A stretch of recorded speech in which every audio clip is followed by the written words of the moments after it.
Bueno, ara jo crec que un poc tancant ja en la teua recerca i tal, farem com una xicoteta part per a concluir d'alguna pregunta que ens dones tu la teva opinió, més reflexiva.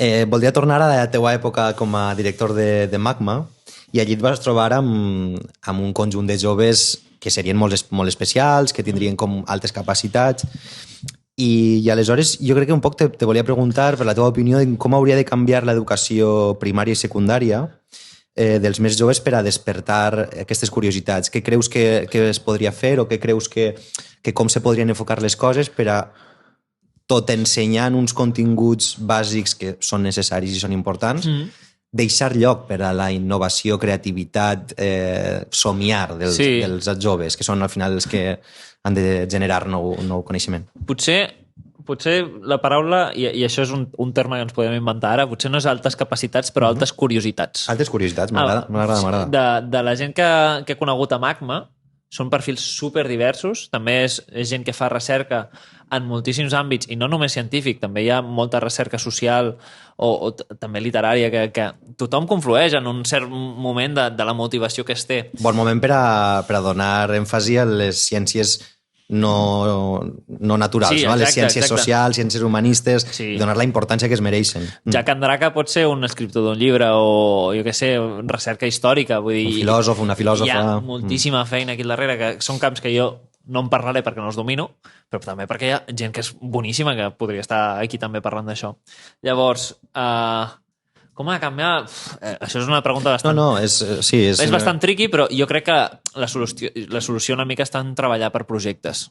Vale. En un futur. I això és una cosa que vaig aprendre al màster de Dinamarca, que feien problem-based learning, que es diu, que era com que cada semestre del teu màster tu estàs fent també com un TFG o un TFM. Llavors estàs en contacte amb una empresa, estàs una mica en el món real i després sorties menys peix. No? Jo he sortit del màster i tinc 4 papers, quan altra gent que potser és més bona que jo estava aquí com super acadèmica, super empullant colzes per després vomitar-ho a l'examen i potser no processar-ho tot.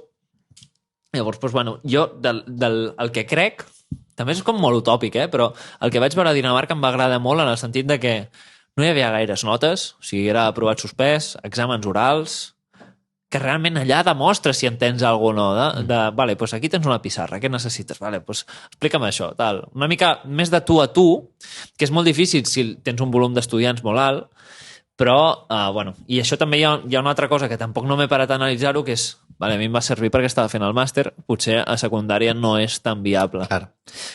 Llavors... Però relacionat amb això de projectes en els que t'has d'enfrontar a problemes diversos i en els que no sempre tens per què trobar una solució correcta, sinó lo important és enfrontar-te a lo desconegut. Exacte. I aventurar-te. De fet, en la teva xerrada del TED Talk, la última frase que dius m'agrada molt perquè dius «Muchas gracias y dejad que las ideas fluyan».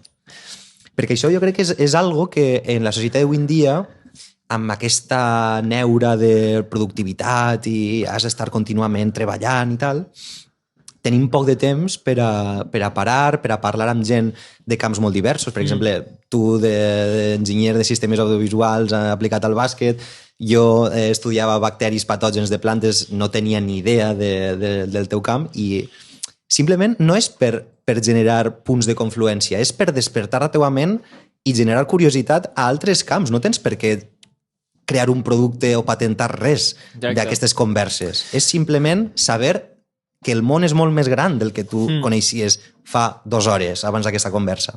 A mi em flipa això perquè és un exemple super simple, però quan jo vaig entrar a la Pompeu a fer el doctorat, hi ha un lavabo per la planta 1, ¿vale? O sigui, hi ha molts despatxos. I jo allà em creuava amb molta gent després de pixar, rentar-me les mans i dic, què estarà fent aquesta persona? Totalment. O sigui, potser està fent alguna cosa que em flipa, o sigui, que potser no entenc i segurament no ho faré jo mai, però vull saber, no?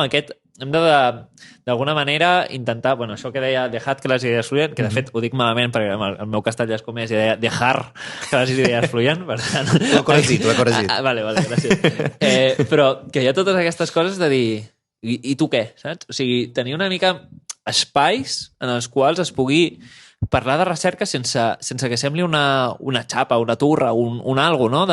Jo estic disposat a que tothom m'expliqui el que fa, jo estic molt disposat a explicar el que faig. Bueno, és una de les intencions d'aquestes converses, no? De que la gent, no només de visual computing o de que els encanta el bàsquet, sinó altres persones que poden estar fent música, que poden estar fent matemàtiques, diguen, ostres, que interessant això que està fent Adrià, m'interessa. Encara que jo després no en tragui res de profit, però m'interessa, no? La curiositat per curiositat. Exacte.